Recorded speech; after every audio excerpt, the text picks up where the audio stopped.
Time is 1941, a month before Pearl Harbor. At 11 o'clock on a November night, a British submarine surfaced in the Mediterranean off the coast of Libya in North Africa, behind the German lines.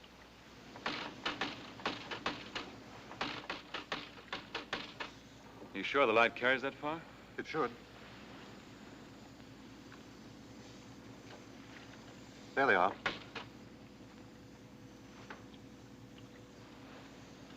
What'd you say? Says they're all set, sir. Tell them we're coming in. Come on.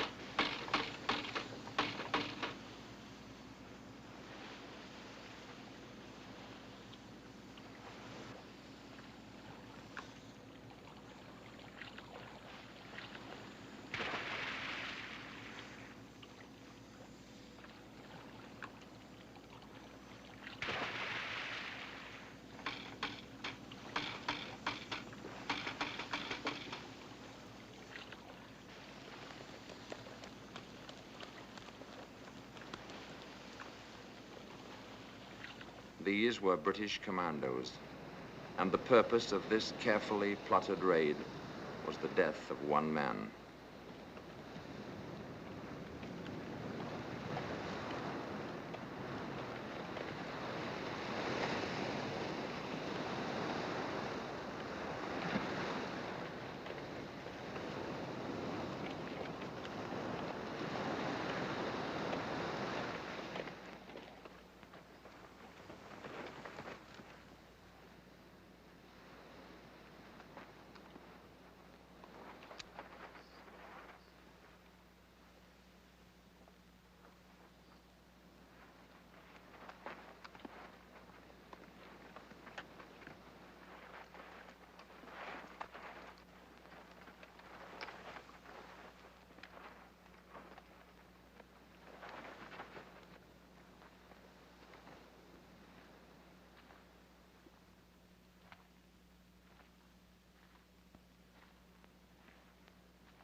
no use. Go on.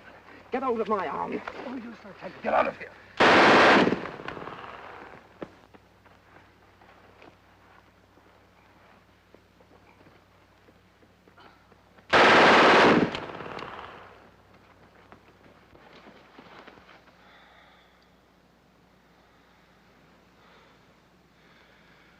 Did we get him?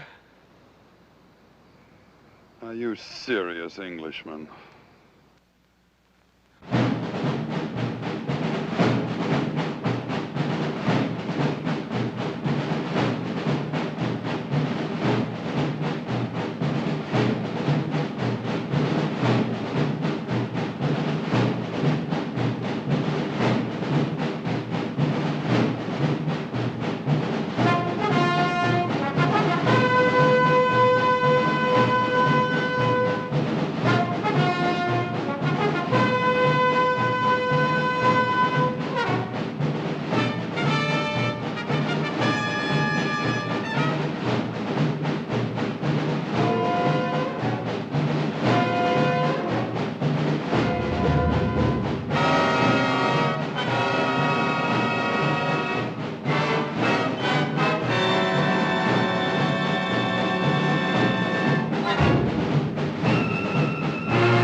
Gentlemen, the following order from General Auchinleck is to all commanders and chiefs of staff of the Middle East forces.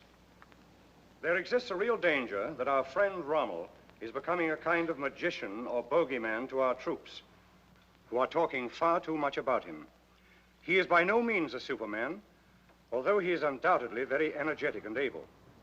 Even if he were a Superman, it would still be highly undesirable that our men should credit him with supernatural powers. I wish you to dispel by all possible means the idea that Rommel represents something more than an ordinary German general. Please ensure that this order is put into immediate effect and impress upon all commanders that from a psychological point of view, it is a matter of the highest importance. Signed, C.J. Auchinleck, General, Commander-in-Chief, MEF. This is the North African desert in June of 1942. And these are British soldiers taken prisoner the night before by units of the German Afrika Korps.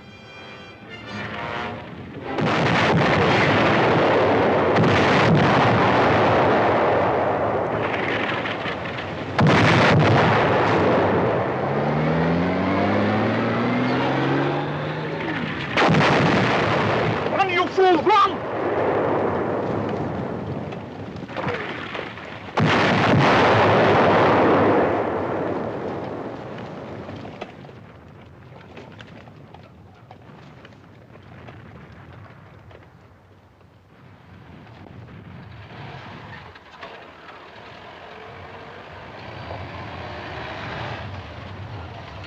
You, come on, get out of there.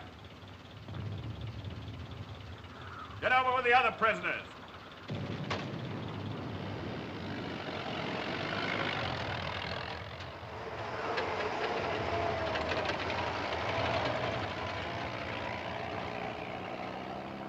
Who is the senior officer here? I am, I suppose. Come with me.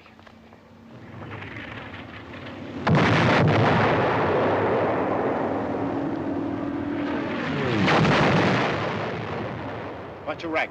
Lieutenant Colonel. All right, Colonel, I want you to go along with these two officers on a flag of truce and tell that battery to stop firing. Tell them they're killing their own men. Sorry, I can't do that. Don't tell me what you can or can't do. I'm giving you an order. Here, tie this on that rifle. Listen, Major, I'm a prisoner of war. You can't give me any such order. You know that as well as I do. I'm not going to argue the point with you. Either you do as I tell you, or we'll soon find a way to make you. Are you going or not? Major! Major!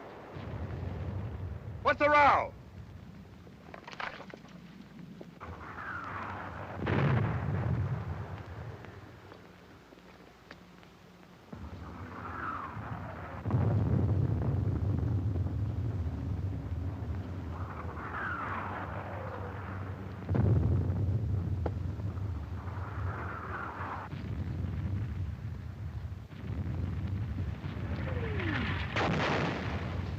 The Field Marshal said you're right. Field Marshal?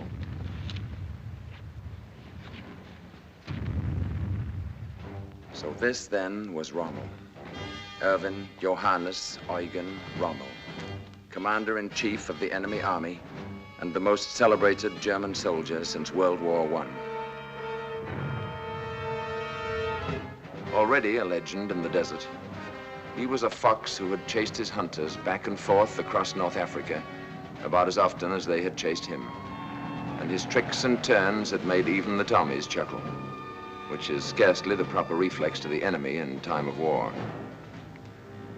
In spite of which, he was still, of course, my enemy.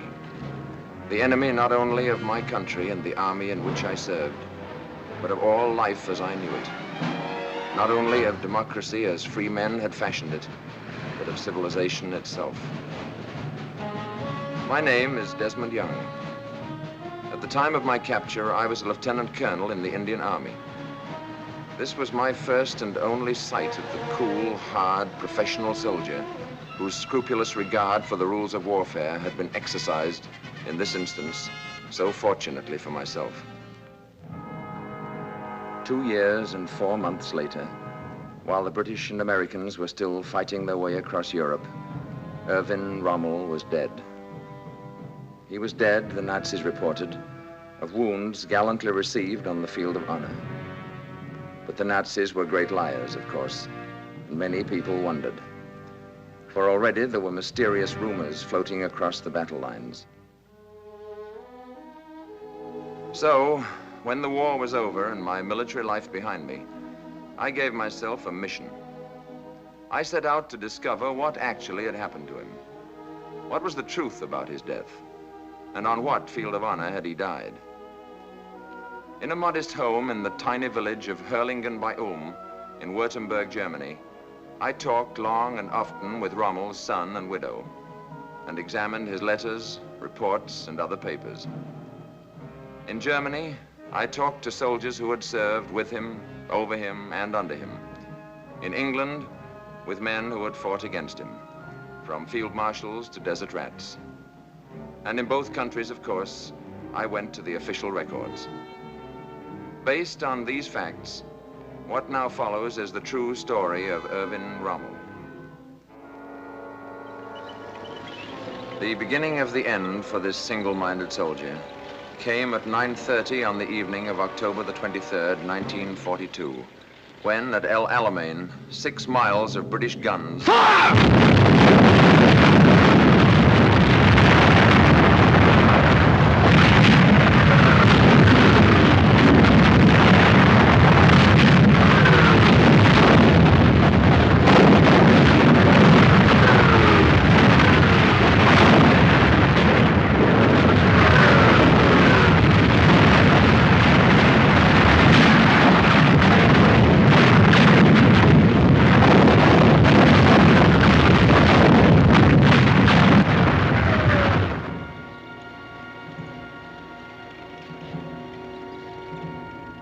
I discovered that actually Rommel was not in Africa when the storm of battle broke. Suffering from a chronic diphtheria of the nose, he had been relieved of his command a month before and flown back to a hospital in Germany. But when the telephone rang at his bedside and a familiar voice from Berlin called on him once more, he rose and was in a plane on the way back to the desert within hours.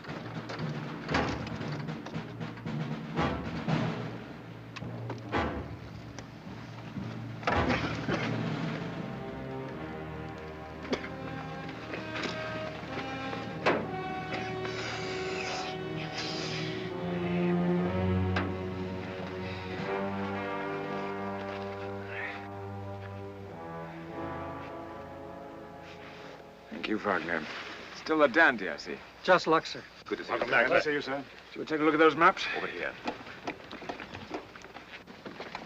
How have you been, Byline? Oh, very well, I suppose.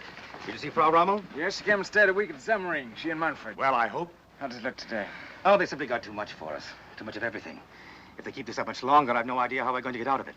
Not with the amount of petrol we've got, anyway. Oh, we've got petrol, haven't we? Some, but not enough. You mean it's still on the way? Neither on the way nor any prospect of it. Who told you that? I've talked to Rome 3 times in the past 2 days. There's no petrol on the way, nor any committed to us, as of 10 o'clock last night. Schultz. Holding it.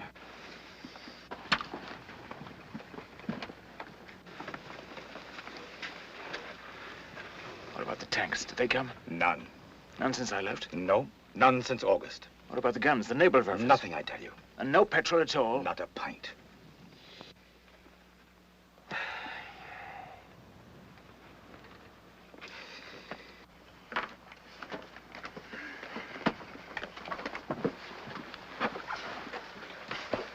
This is correct in the hour. Give me a stool, will you?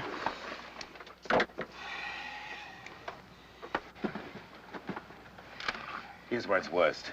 The 15th's in a bad way, barely hanging together. They drove everything What's in there. this? The Trent Division, they came in here. Yes, I see now. How far's this armor? No further. They're doing pretty well. Where are my maps?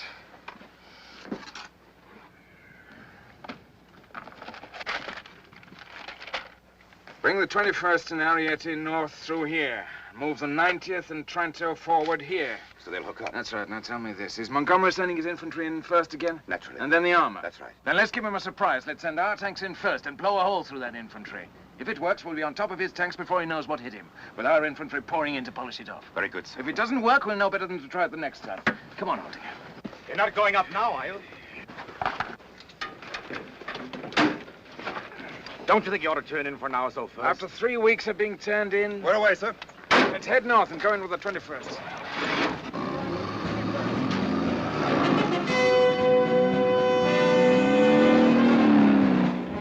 But there was now another fox in the desert, an even craftier one perhaps.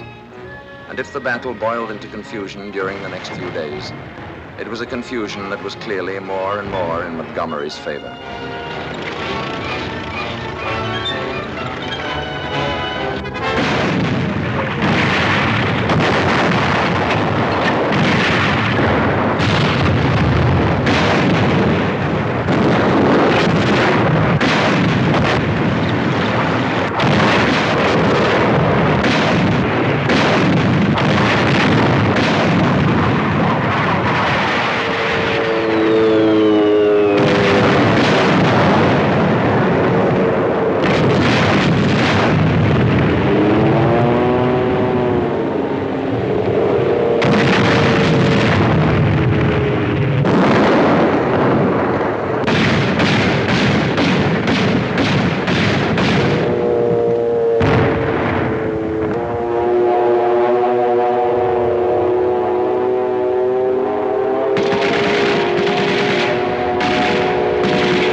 Have you found the field marshal yet? No, sir. He's up at the front again.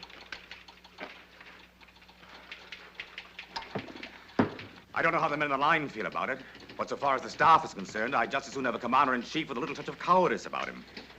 Just enough to have him back here at headquarters every now and then. Keep after him, will you?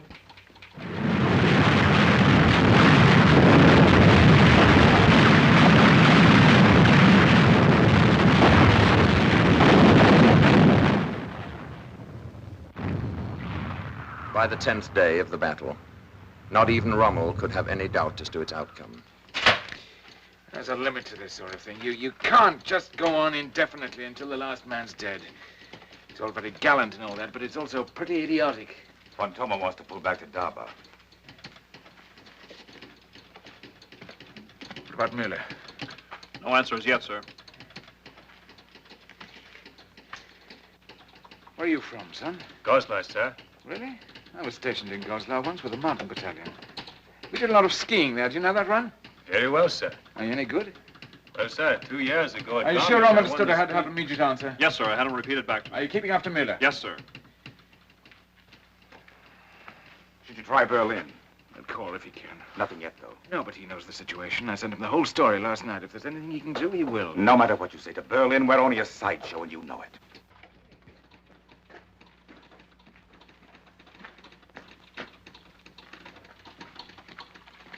Well, what?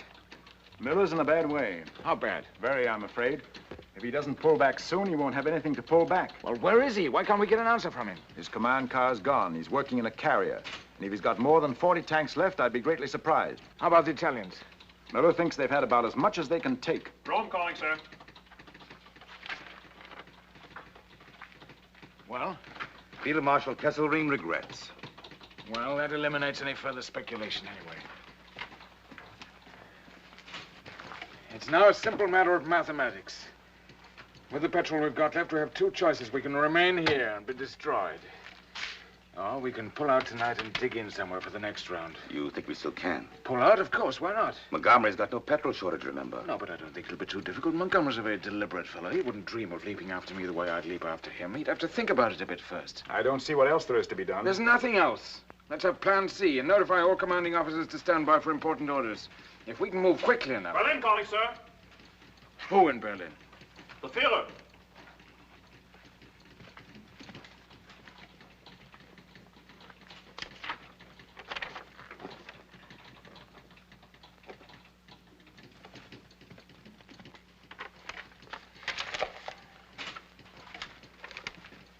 Signed Adolf Hitler. The situation requires that the El Alamein position be held to the last man. There is to be no retreat, not so much as 1 millimeter. It must be victory or death. I can't believe it. You still got Berlin? Yes, sir. Ask him to repeat that message. Yes, sir. I know, but it's not him, I tell you. It's those hoodlums again, those thieves and crooks and murderers, those toy soldiers, those dummy generals with their books and charts and maps and pointers. How can he listen to such nonentities? How can he even stand the smell of such filth? Why doesn't he slaughter the lot of them and use his own intelligence? I have your repeat, sir. Well, go ahead, read it. The situation requires that the El Alamein position be held to the last man. There's to be no retreat, not so much as 1 millimeter. It must be victory or death, signed Adolf Hitler. It's incredible. You're not going to pay attention to such nonsense, are you? It's an order, Byerline, a military order from General Headquarters. A clear, straight, stupid, criminal military order from General Headquarters. And what are you going to do? Double the insanity by obeying it? We've got the best soldiers in the German army here. They may be just hanging on now, but they're still a force. They're still fighting. If we take them out now, they can fight again tomorrow.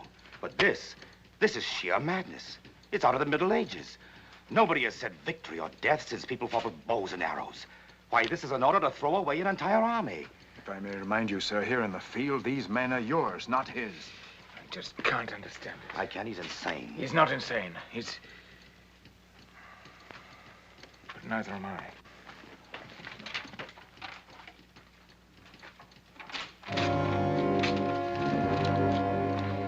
Pull him out, Byerline. I'll argue with him about it later.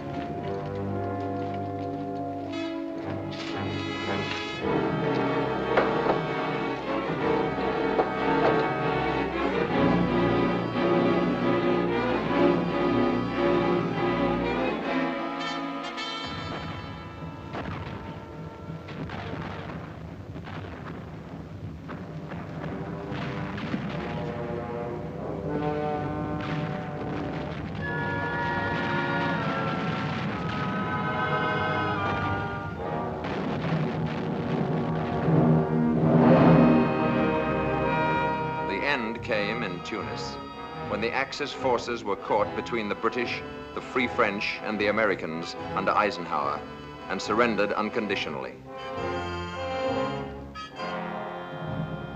But the Africa Corps went into captivity without its leader. For, a month before the end, Rommel had again fallen ill and been invalided back to the hospital in Germany.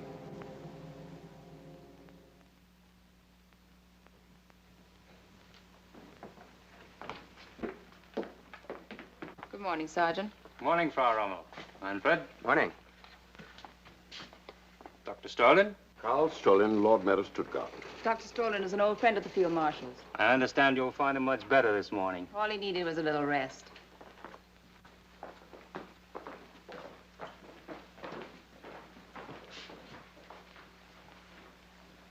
Frau Rommel?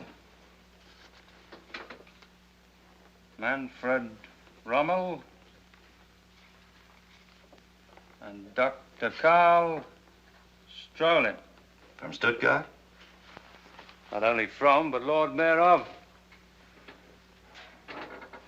And don't tell me he's on the list.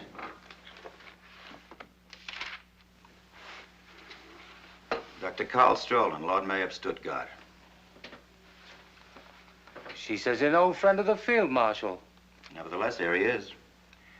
To be kept under the closest observation whenever discovered beyond the precincts of Stuttgart. Not that it could really be described as an argument. It's impossible to have an argument with him in the sense that you and I could have an argument. He raves, he screams, he goes into such hysterics that it's like trying to make sense with a panic-stricken woman. He called him a coward. Did he really use that word to you? Not once, but several times. In Russia, he said, officers like me had been put against the wall and shot. Nor must I think it couldn't happen to me, too. And that was his thanks. That was his gratitude for all that Erwin has done for him. On the other hand, you mustn't hold people too accountable for everything they say when they're emotionally upset. The war's not going well, and he's naturally worried. But I'm afraid it'll be a long time before I forget what he did to the Africa Corps. What was that? When the end was near, and I asked him to get them out, he said he had no further interest or concern in the Africa Corps. And that was their thanks. Rommel,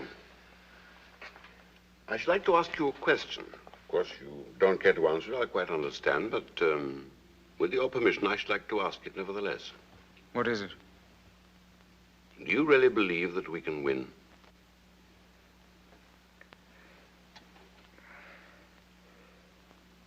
I'll tell you what he believes. Yes? He doesn't think so. He told you that himself? He did. And he understands what that'll mean this time? Apparently. Then why do we go on? Because we have no choice. Because no country we're fighting, England, America, or Russia, will make peace with him. He admitted that. And it's the truth, of course.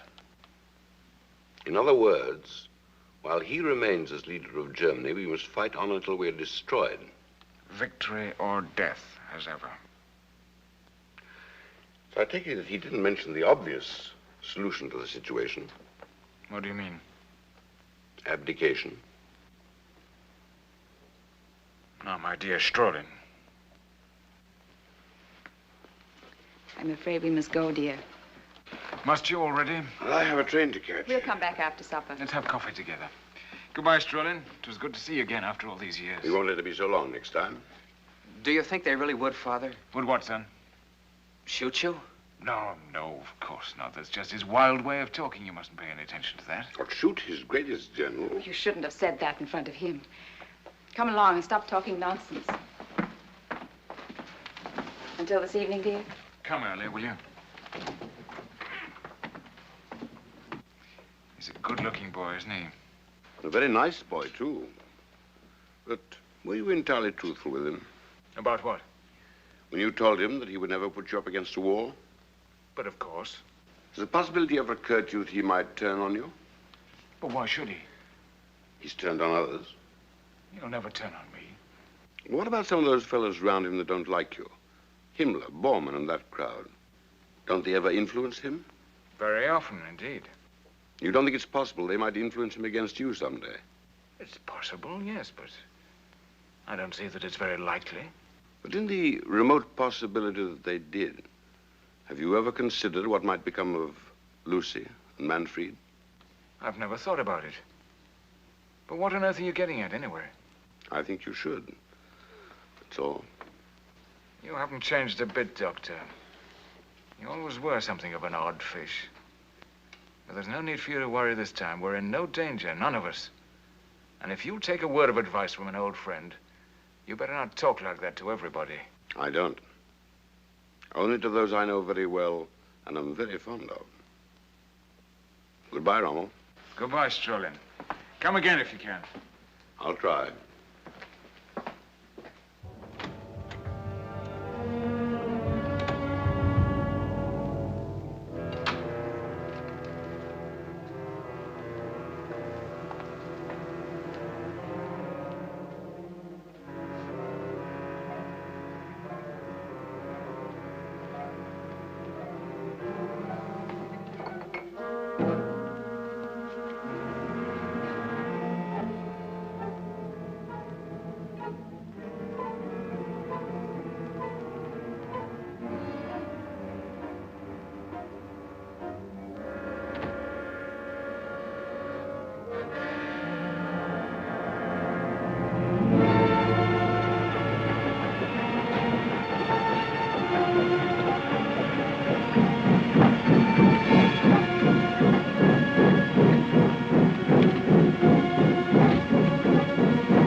An invasion of Hitler's European fortress was now clearly but a matter of time. And in November of 1943, Rommel made a tour of inspection of the Atlantic defenses, preparatory to taking command of the Nazi forces that were gathering to resist the assault.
A month later, Rommel reported to Field Marshal von Rundstedt, supreme commander in the West, at the latter's headquarters in the Pompadour's Palace at Fontainebleau, outside Paris.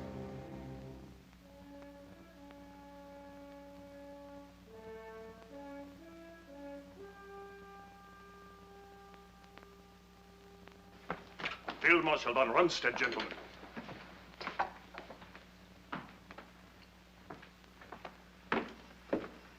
Ruger, Field Marshal. gentlemen.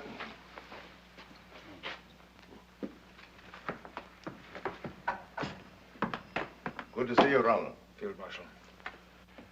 Well, now that you have had an opportunity to examine it closely, what do you think about Atlantic Wall?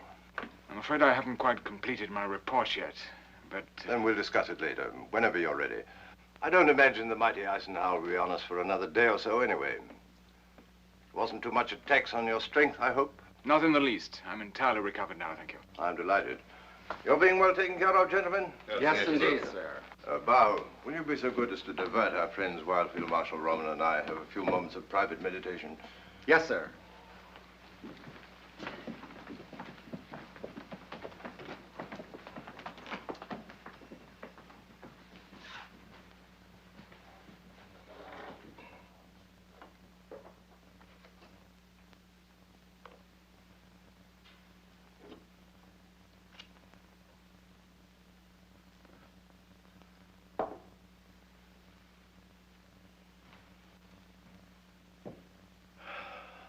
Appalling, wasn't it? Can't even see why it's called a wall. The big ports like Havre and Ostend and Cherbourg are protected well enough, but the enemy's not coming in on the Queen Mary. Nothing at all has been done about the beaches. Why, I saw 50 places where an army of children could come ashore. The trouble is labor. We have the plans for fortifications the devil himself couldn't breach. Solid steel and concrete from Denmark to Spain. But I'm afraid our French friends aren't being as cooperative as they might be. Even when driven to the job, they move like snails. Either we break it up while they're still waiting ashore, or we're in trouble. Is that the way you'd meet it? Stop them on the beaches. Crowd the water with mines and traps and tricks and hit them while they're busy trying to keep themselves from drowning. Here. Down here. And here. I don't agree with you. But the difference of opinion will probably remain academic. As it happens, neither you nor I will determine the tactics in this operation. Not above the regimental level, anyway. You mean Berlin? I mean the Bohemian corporal himself is assuming sole and total command of this operation. You and I will function simply as instruments of his astrological inspirations. And in case you're afflicted with an understandable skepticism, this is official. But that's an utterly impossible situation. Then you should by all means explain that to him. You've made no protest yourself? After you've interfered a dozen times or so with a man's rather enthusiastic determination to cut his own throat, there comes a moment when you're inclined to stand back and view the whole matter with a certain detachment. You've no objection to my pointing this out to him, have you? On the contrary, I bestow my blessings on your courage and optimism.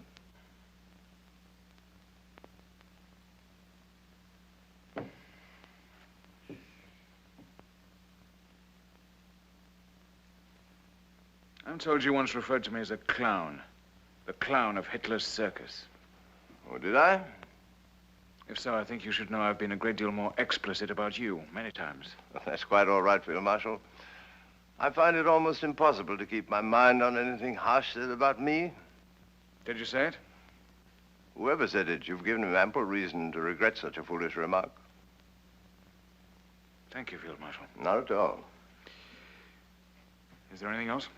I don't believe so at the moment. One suggestion, perhaps, in view of our cordiality.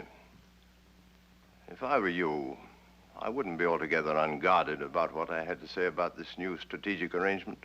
I think you should know that from now on, you'll be under more or less constant observation here. From Berlin? Friends of the management, I believe. Have you any information as to why I should be singled out for such attention? Oh, but you're not. We all are. Apparently you didn't have it in Africa. But here on the continent, it's an honor that goes with staff rank. You too? My dear fellow, I'm the commander-in-chief.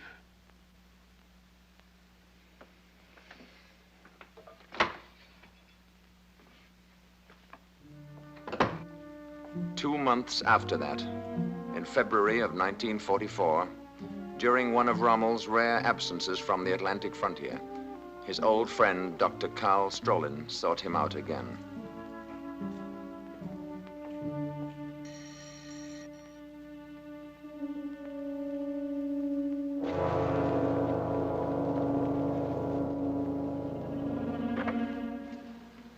Good afternoon, sir. Good afternoon. Dr. Strolin to see the Field Marshal and Frau Rommel. Come in, sir.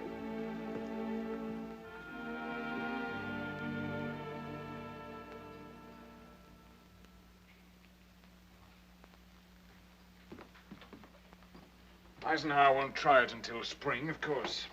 But I doubt if I'll get home again before then. Are we ready for it? We will be, I hope.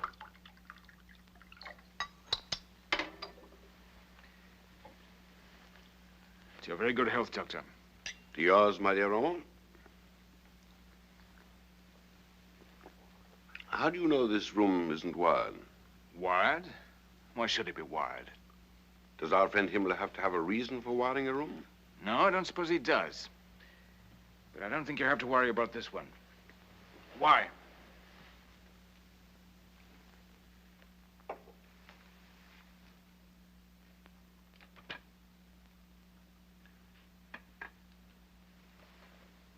Because I want to talk to you without being overheard. About what? About the Hitler situation. If this is politics, Strolin, I don't want to hear it. Had you rather see Germany destroyed? It's not a matter I want to discuss, I tell you. And I'm surprised at you. That's a communist position. Oh? Is it? Defeat against him, all that sort of thing. Unite us. Would you call General Beck a communist? Of course not. Or Karl Gödler, the Lord Mayor of Leipzig? I've never heard that he was. What about Falkenhausen? No, but... What about Heinrich von Stupnagel? No. Von Neurath and von Hassel? Are they communists? Are you trying to tell me seriously that men like that are questioning his leadership? Not just questioning it. They intend to end it. You mean you've talked to those fellows yourself? To them and to many others, and not only soldiers either. Churchmen, labor leaders, lawyers, doctors. Members of the government even. Not too many of them, but sound men. Every one of them. How long has this been going on? Since 38. And what exactly are you after? One, we want to get rid of Hitler and his gang. If we are to be defeated, then we prefer to be defeated as human beings, not as barbarians. Two, whether we win or lose, we want to live again like decent people, without fear. Look, Strowman, I don't want to get mixed up in this thing. What they do in Berlin is their business, not mine. I'm a soldier, not a politician. You still think you're perfectly safe? Who knows who's safe and who's not in a situation like this? Under a sane man, you'd know. That's a lot of rubbish. And you know it. Well, I hope you're right. And perhaps you are. After all, you are his favorite, and I can think of no one who's ever questioned the deep and enduring gratitude that he's always shown to those who've served him well. No one's in any danger here who does his job properly. Oh, then, of course, you have nothing to fear. And if something did happen unpredictably, you'd still have the comfort of knowing that the lives of Lucy and Manfred would be safe and snug in the soft, gentle, tender hands of that brave little band of patriots he's gathered round him. I'm afraid that kind of talk doesn't amuse me. I'm not trying to amuse you. I'm merely reflecting on your extraordinary good fortune. I wish you'd think about that, too, sometime. Not the blood on his mouth, but what a godsend he is to you personally. Not only in your home, but in the field as a soldier. How many other generals can boast the favor and support of a leader so gifted in the arts of war? That's enough, Strolin. But surely you haven't forgotten how brilliantly he refused to be seduced into an invasion of undefended England right after Dunkirk? Or how brave he was at Stalingrad when von Paulus wanted to withdraw from the trap? What other man on earth would have had the courage to send that brief, simple, thrilling command?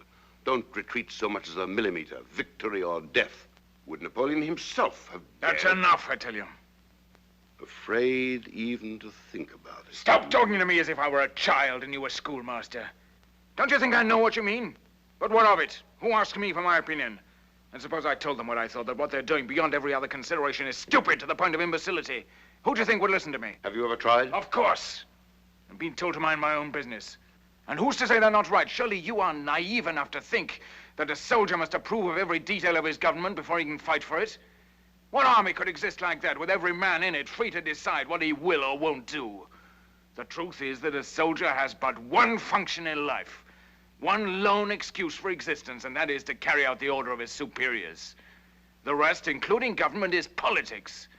And if I must remind you again, I'm a soldier, not a politician. What the government does... Oh, stop hiding behind that bloody uniform of yours. What do I care about your philosophy of the soldier? All it means to me is that you're terrified and hiding under a lot of rubbish about the functions of a robot. Have you forgotten that I've known you for 20 years?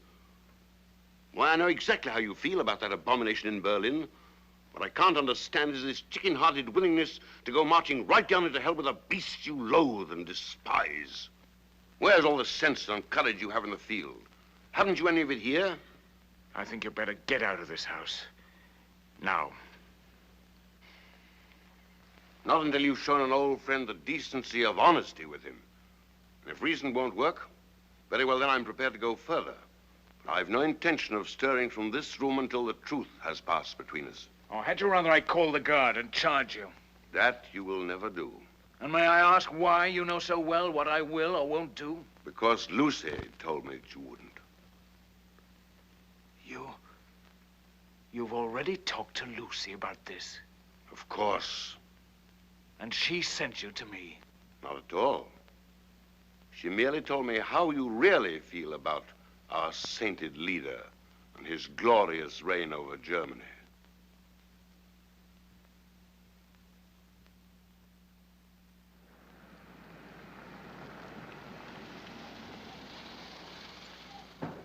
Father! Father, the car's here! We saw it. Will you please not shout?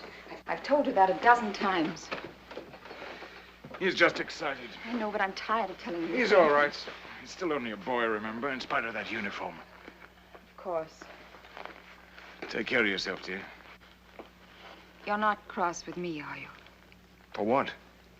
For speaking to Dr. Strolin. No, of course not. Is he right? I don't know. I can't make up my mind. But that's a dreadful thing he proposes.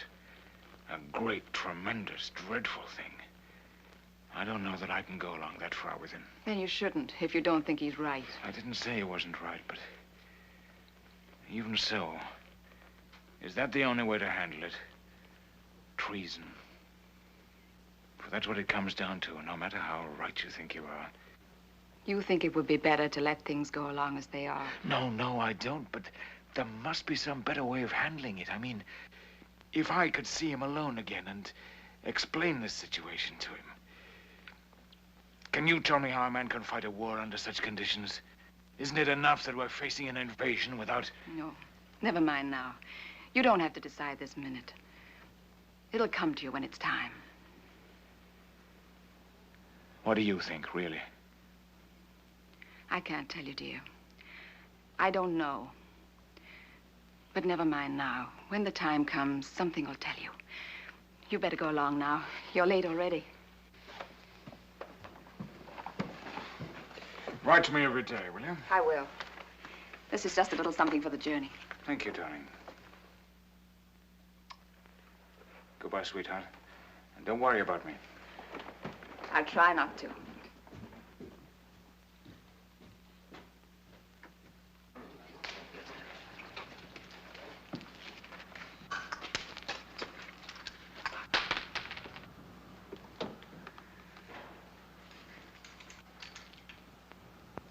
That's all, please.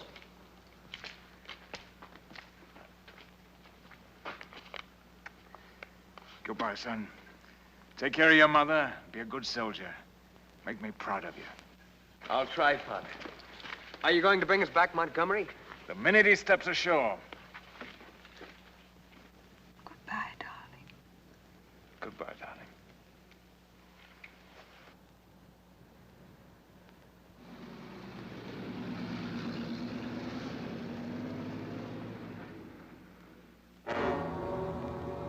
And then, finally, after 4 long years of preparation, it came.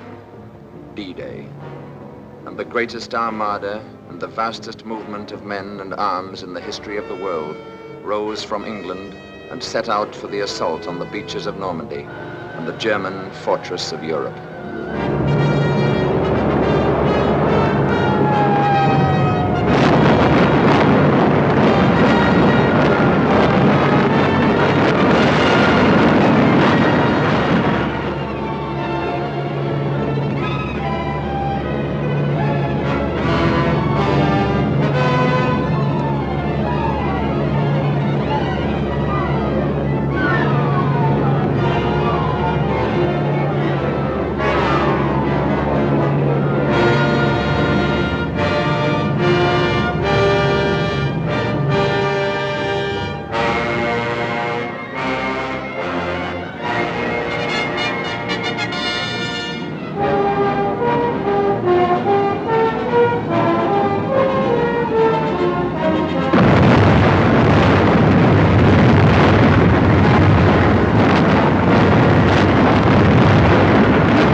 From the moment the Bohemian corporal promoted himself to the supreme command of our forces, the German army has been the victim of a unique situation.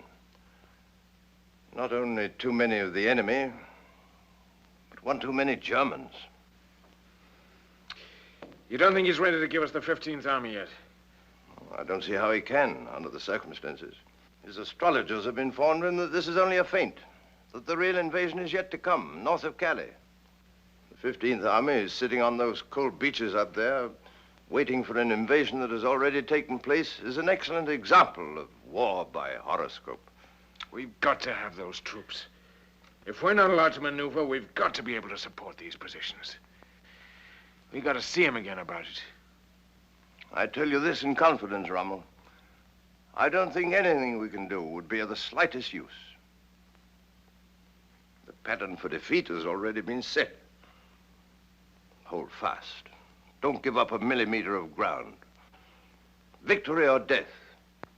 Wars simply can't be won by men whose knowledge of tactics is based on copybook maxims. They may stir schoolchildren, but they don't stop troops. But give me a free hand for a few months and I'd make them pay for it. I'd make them pay such a price in blood they'd wish they'd never heard of Germany. I might not be able to stop them all, but they'd know they'd fought an army, not a series of stationary targets. But you'll never let us, of course. You know how firm corporals are.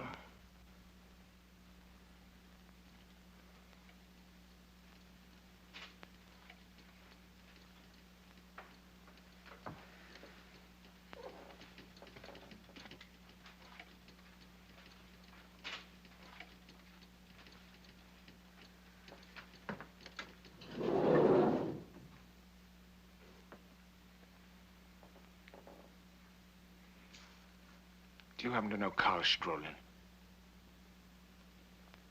Strolin? The Lord Mayor of Stuttgart. I remember that name from somewhere.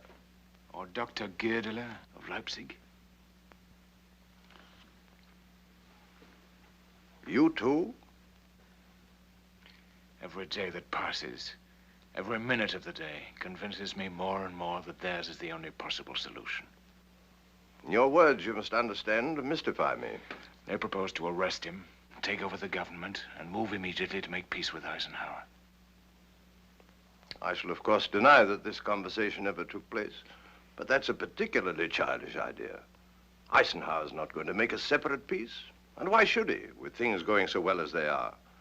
That part of your plan is doomed, obviously, from the start. But you don't disagree with the basic proposal? I'm sorry, but I don't believe I heard the question. In any case, if they came to you for counsel or advice, would you receive them? Oh, no. No. No, I'm afraid not, Rommel. It's too late. Much too late. Even if they moved immediately? You misunderstand. Not too late for that. Too late for me. I'm 70 now. Too old to revolt. Too old to challenge authority. However evil.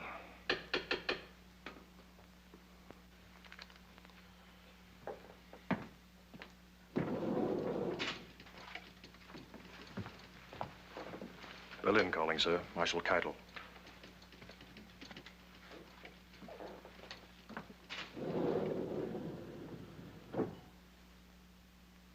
Keitel?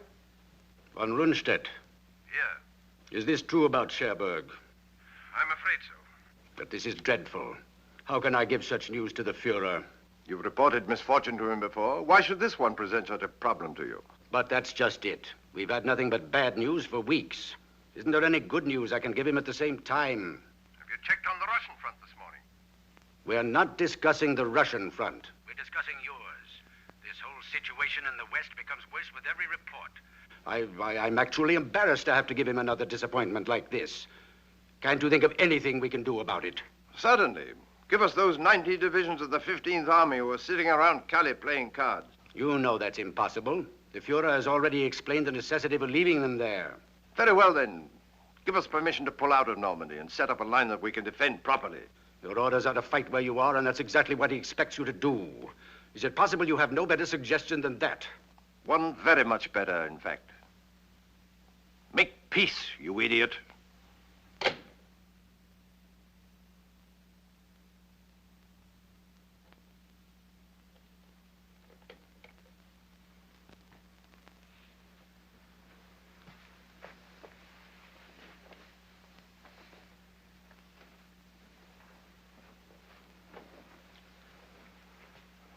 Goodbye again, Rommel. He'll never report that. This very instant, he's knocking at the corporal's door, whimpering with happiness. You must never forget this, my dear fellow. Victory has 100 fathers. Defeat is an orphan.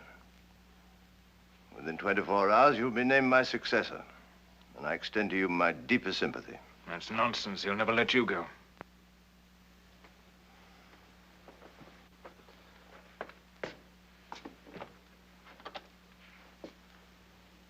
But not too old, I might add, to wish your friends the best of luck in that extremely interesting project.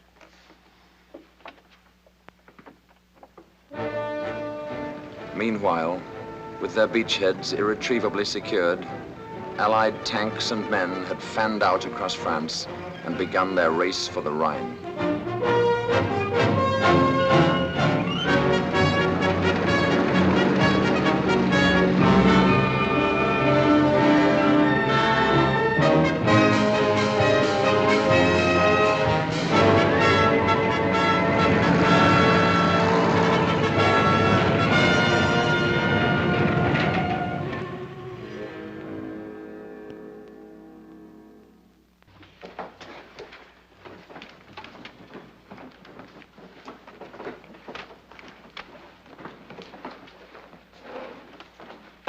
These where you can get to them quickly. Also those files there. Keep the key yourself and use your own judgment about the rest of it. Very good, sir. Field Marshal.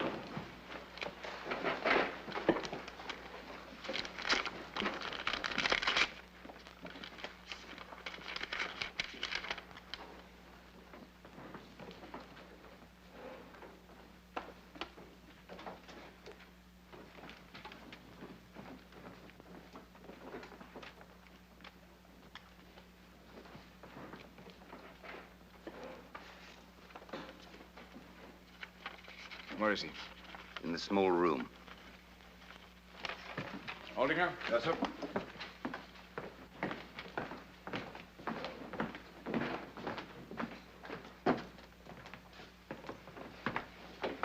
Colonel? I'll try to be as brief as possible, Field Marshal. Perhaps you better keep an eye on the corridor. Yes, sir.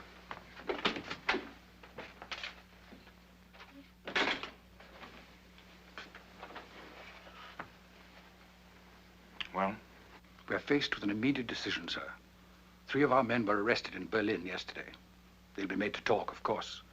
But fortunately, their knowledge of the people involved is limited. Nevertheless, in the opinion of everyone concerned, there's no more time to be lost. We must act at once. And it's all set. Definitely. So I understand, sir. The general's extremely anxious to know if you're in a position to speak now for the commanders you mentioned to him. At my word, from this instant, they're prepared to follow my lead. Then I have the Field Marshal's permission to inform General Struppnagel. We may now act at will and without further consultation. Wait here, Colonel. Come with me, Ruger. Clear this room, Aldinger. Yes, sir. Outside. Never mind about that. Outside. Field Marshal Rommel speaking. Put me through to Field Marshal Keitel. I've got to be certain. Absolutely certain. We can't go through with this if there's even the remotest sign of sense there.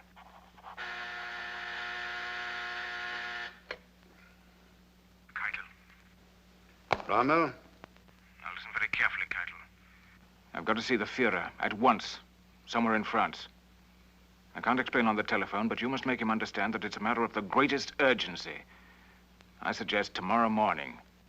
On June 17th, they met in Hitler's underground stronghold at Magival, near Soissons. This is an extremely difficult duty, my Führer. But circumstances leave me with no choice. We've reached a crisis on this front that calls for a decision on the very highest level. But you've said that. You've said that before. And every time I talk to you, we're facing another crisis. When the enemy has overwhelming superiority on land, at sea, and in the air, and continues to grow stronger with every hour, while we grow weaker at the same rate, that to me is a crisis by any standards that I understand. A crisis that should be examined promptly and realistically. That's you. That's you, like always. When everything's going well, you're willing enough. But at the first sign of a difficulty, you become a defeatist, complete defeatist. Are you perhaps interested why you didn't succeed von Rundstedt? This is why! It maybe have been better if I had replaced you altogether. Have you perhaps a little confidence in me? More, it would seem, than the Führer has in me. May I continue? And what my V bombs are doing to London, has no one told you? No one? Yes, sir. But why not to the beachheads? Because that's not their purpose. They have not that accuracy. They need a whole city for a target, and they cannot miss. Then why not the embarkation ports? Plymouth, Southampton, Portsmouth. No! That's exactly what I mean when I say you're no good at thinking above the battlefield. The British don't care for those villages. It's their London that they love. They don't want to see it destroyed the way I'm going to destroy it. In 2 more weeks, remember my words, they'll be screaming for surrender. Just wait, you'll see. To continue, sir. The struggle is over on this front. Within these 2 weeks that you mentioned, you must be prepared to see the enemy break through our lines and push out into the interior of France. Militarily, the end is already in sight. We have nothing more to throw in. What is it you're proposing? That we surrender? I give you the facts, sir. I only ask that you draw the proper conclusions. Proper to whom? To you! I suggest to you, Rommel, that you confine your genius to fighting and leave the conduct of the war to those who are responsible for it. My apologies, sir. Now, if the Führer will honor me with his advice. That V weapon, for your information, happens to be only the first in a whole series of weapons that will completely revolutionize all warfare. I have a second 100 times as powerful and a third in mind. 1,000 times more destructive than the second. But the crisis under discussion is now, sir. I have a dozen others, all of them capable of turning the whole course of the war. But what about now, sir? What are we to do tomorrow morning? While you've been deciding that all is lost, we've been working miracles, determining the course of history for centuries to come. In the workshops, in the laboratories, we've been turning out machines of destruction such as the enemy has never dreamed of. I have one in mind. I have the weapon in mind.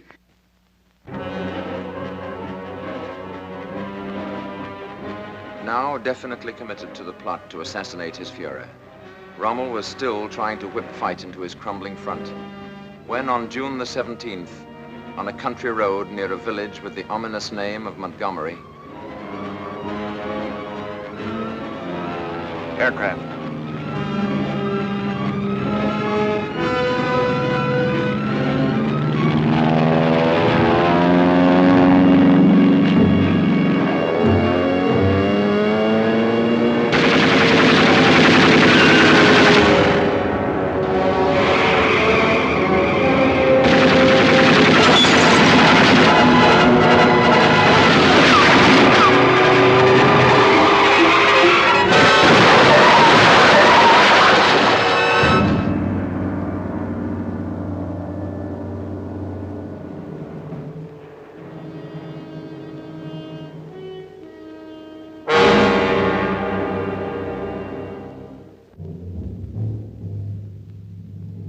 Later, on July the 20th, while Rommel still lay unconscious in a hospital in France, Adolf Hitler and his staff gathered for their fateful conference in a fortified barracks at his headquarters in East Prussia.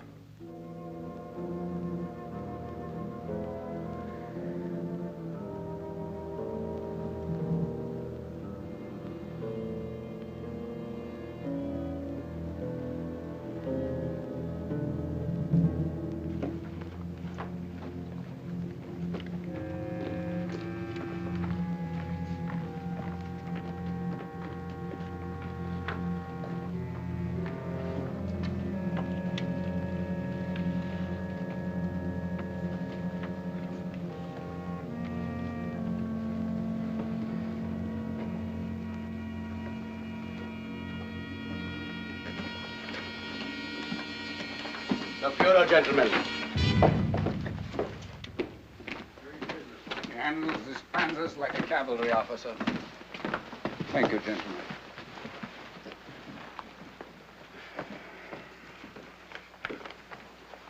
My Fuhrer. Yes? Stauffenberg, sir. Yes, Stauffenberg, of course, from General Fromm. Yes, sir. Good to see you again. Thank you, my Fuhrer. Gentlemen, your attention, please. Excuse me, please. I have a report from General Fromm.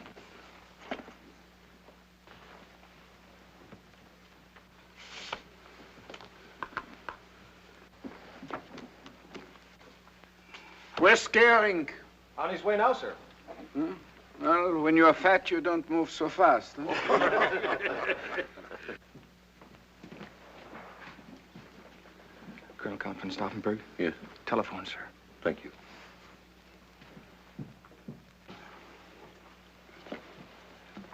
Excuse me.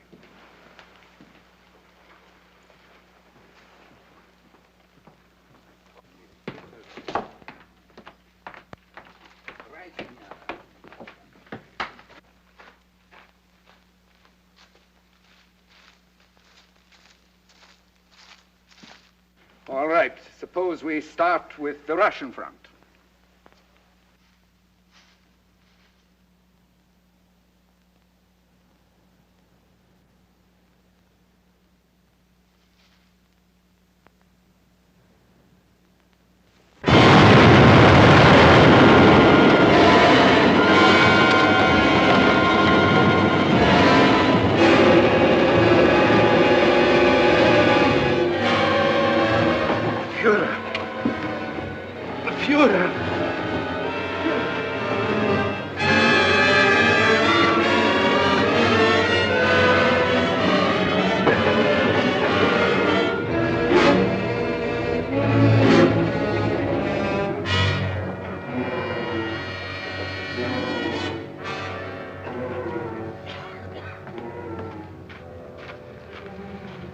Are you all right, my Fuhrer?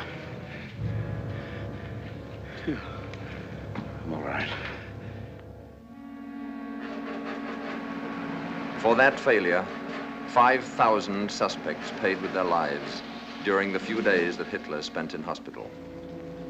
As for Rommel, recuperating at Hurlingen from injuries that would have destroyed any but the toughest of men, all public mention of his name suddenly stopped, and a complete and official silence settled over the very subject of the nation's most celebrated soldier.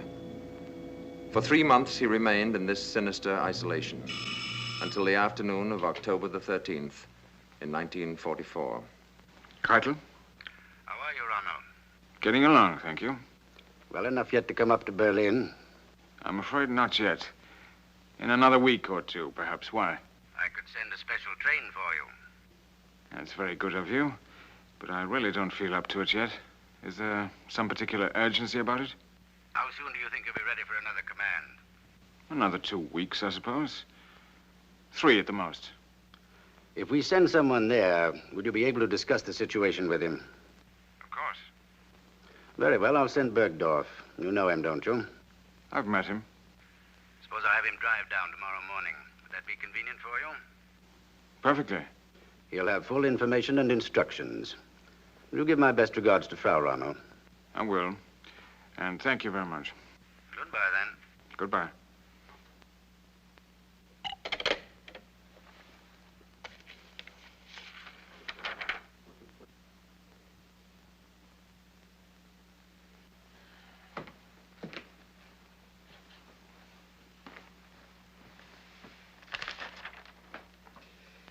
Keitel. He's talking about another command again. When? When I feel like it, I suppose.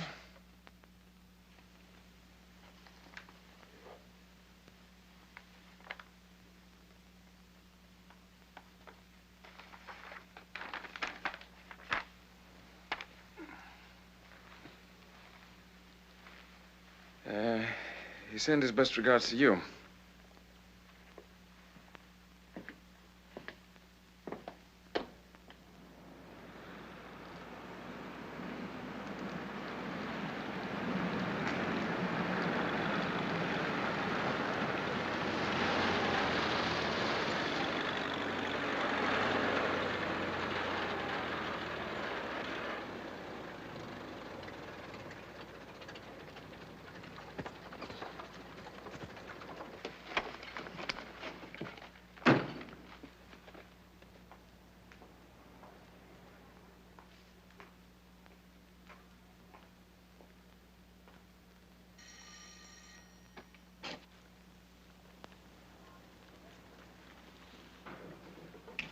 We're here to see Field Marshal Rommel.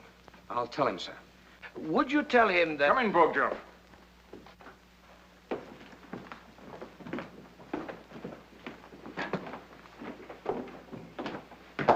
Field Marshal? It's good to see you again. And you, General. I don't believe you've met my wife, have you? I haven't had the pleasure, sir. My dear, will you allow me to present General Burgdorf and General... Meisel, sir. General Meisel. This is my son Manfred and Captain Aldinger. I hope you're not too tired from your journey. Not at all. Thank you, Frau Rommel. Have you time for a luncheon and a glass of wine first? Thank you very much, sir, but we're due back in Berlin as quickly as we can make it. Very well, then. If you'll excuse us, dear. This way, gentlemen. Our apologies, Frau Rommel. Of course, but I'm terribly disappointed. Another time, perhaps. I hope so.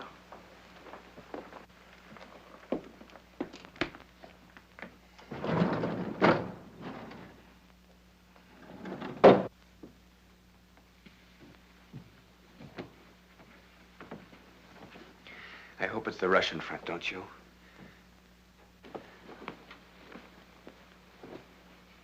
Make yourselves comfortable. Smoke if you wish. I'm not like Montgomery. Smoke doesn't make me unhappy.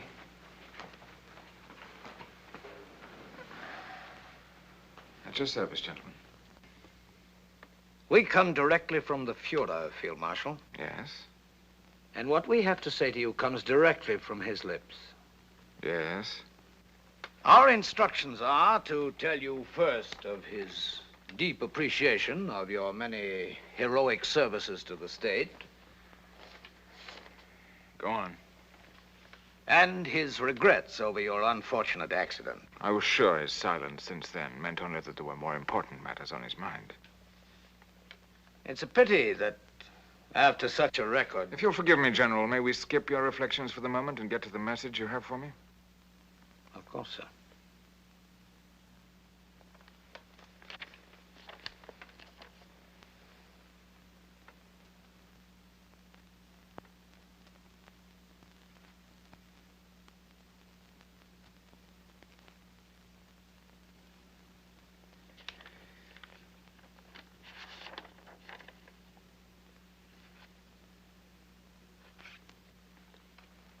You'll observe that the charges are supported by an overwhelming body of testimony. I can read, thank you.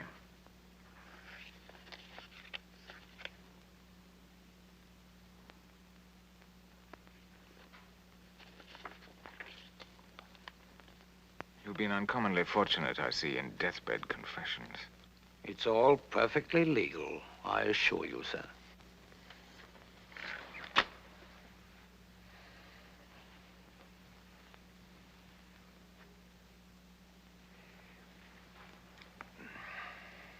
You may inform the Fuhrer that I look forward to answering these charges in court. You don't intend to deny them, do you? I said, you may inform the Fuhrer that I look forward to answering the charges in court. The Fuhrer is extremely hopeful that this matter can be settled without exposing it to the inevitable publicity of a court trial. Very well, then. Let him withdraw the charges. His view is that nothing but harm for everyone could come from a trial. My orders are to remind you in the strongest terms possible of the damage that testimony like this could do to your name and reputation. But what does he expect me to do? Plead guilty? To you? Well, naturally, not that, of course. I know what he wants. He wants me to keep my mouth shut. He doesn't want me to speak out and tell what happened where it can be heard. Well, you may tell him for me that that's very thoughtful of him, but that I'm quite capable of taking care of my own name and reputation in my own way, which will be in a proper court of law. But to what end, sir? The verdict is already indicated. He told you to tell me that, too? The evidence is there. What defense is possible? Then, what does he suggest? I think that before we go any further, the field marshal should be warned that this house is entirely surrounded. My order, sir. I'm sure you understand. And both of us are armed. What does he want done? His belief is that it would be to the best interests of all concerned if you should see fit to relieve the situation yourself, quietly and without delay. Go on. The advantages of a solution like that over an ugly exchange of recriminations in an open court are, in his opinion, several and obvious. Most important to him, of course, would be the preservation of your name and fame. And he would see to it himself that not the slightest suspicion would be attached to the way of your going. As far as the rest of the nation would know, you succumbed finally to your war wounds. That would be the official announcement. And the state would then honor your memory, and your family as well, with a generosity that would be historic. That was his word, historic. Your name would live on in the glory it once deserved, while your wife and son would never want for either safety or comfort as long as they lived. I have a choice. In a sense, yes. A choice to die now or later. It amounts to that, I'm afraid. How long have I to make this choice? We're due back in Berlin as early this evening as we can make it. The penalty in this case, I'm told, would be the garrote, death by strangulation. The drug I've brought with me is effective in 3 seconds and painless.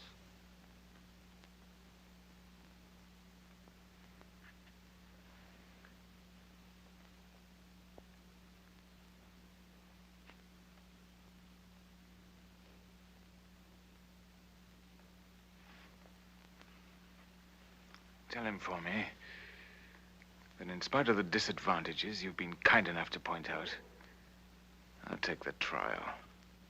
It may be, as you say, a futile defense, but I think it should be heard nevertheless. There might be some value in it for those who hear it. It might even move some to stop and think for a moment or two, as finally I did. Though unfortunately too late. In any case, it's my life, and that's my choice. I confess my disappointment with your choice, sir. My heart, of course, bleeds for you. The unfortunate part of it is that if you insist on a trial, I have no authority to offer any guarantees for the safety and comfort of your son and widow.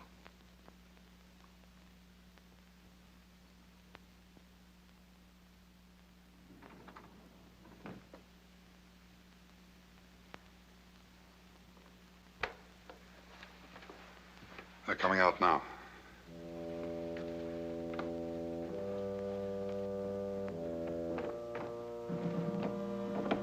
All over, sir? I believe so. We'll wait outside, sir. I won't be long. No, we hardly expected such a...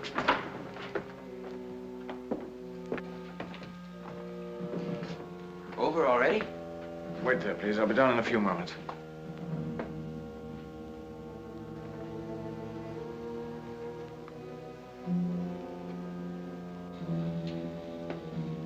What is it, Erwin? I want you to be strong, darling. I want you to be very strong and very brave. Do you understand? I've got to go away now, and I won't be back. Do you want me to tell you any more? There's no way out. No. But it won't be too terrible. They're giving me a drug. It's painless and effective immediately. We're leaving now, and I'll do it as quickly as possible. We've got guns. Can't we make a break for it? No, there's nothing that can be done. They've thought of everything.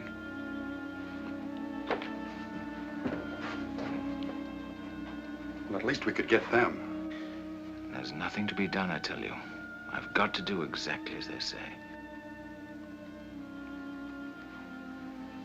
Yes.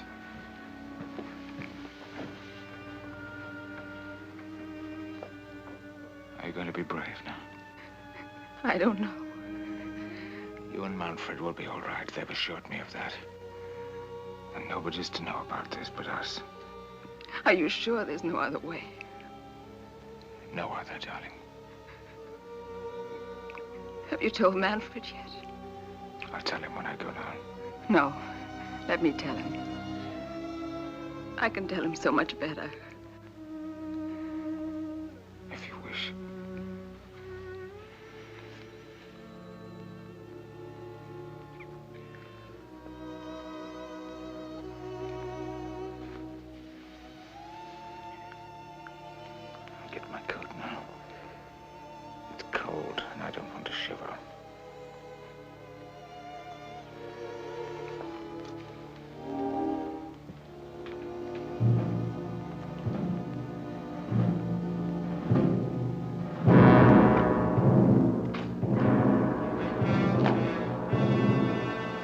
Marshal's coming out now.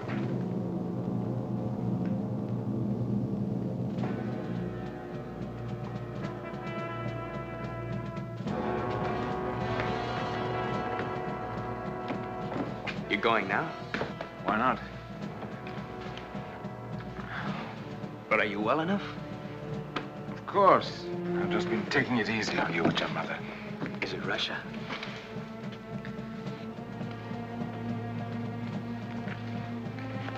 Goodbye, Aldinger. Old dear friend. Goodbye, sir. Take care of them. Yes, sir. Can't you tell me? Don't ask so many questions. You're no better than to talk like that to a field marshal. But when will we know? Before very long. Goodbye, son. Be a good boy. Goodbye, Father. You'll stop them, won't you? We'll see.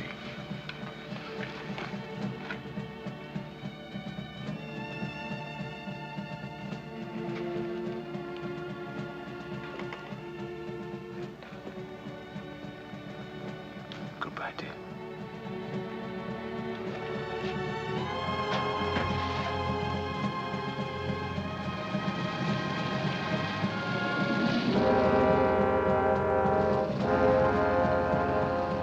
During that last short ride, what may Rommel's thoughts have been?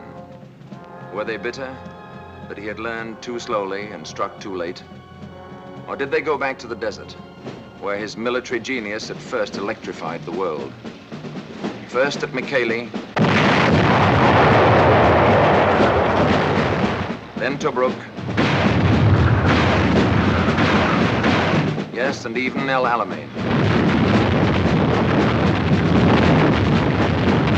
In any case, his life and fate have best been summed up, ironically enough, in the words of Nazi Germany's sternest enemy, the Honorable Winston Churchill. His ardor and daring inflicted grievous disasters upon us, but he deserves the salute to which I made him in the House of Commons in January 1942. He also deserves our respect because, although a loyal German soldier, he came to hate Hitler and all his works, and took part in the conspiracy to rescue Germany by displacing the maniac and tyrant. For this, he paid the forfeit of his life. In the somber wars of modern democracy, there is little place for chivalry.